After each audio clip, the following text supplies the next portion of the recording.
If you've forgotten your password for South Shore Bank, resetting it is a straightforward process. Follow these steps to regain access to your account. Step 1. Visit the South Shore Bank website. Go to the official South Shore Bank website using your preferred web browser.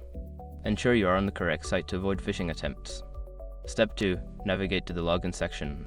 Make sure your information is protected first.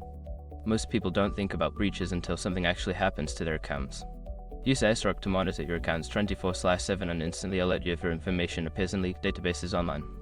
It constantly checks billions of breached data points in the background. And considering how much personal information people keep online now, it's honestly worth having.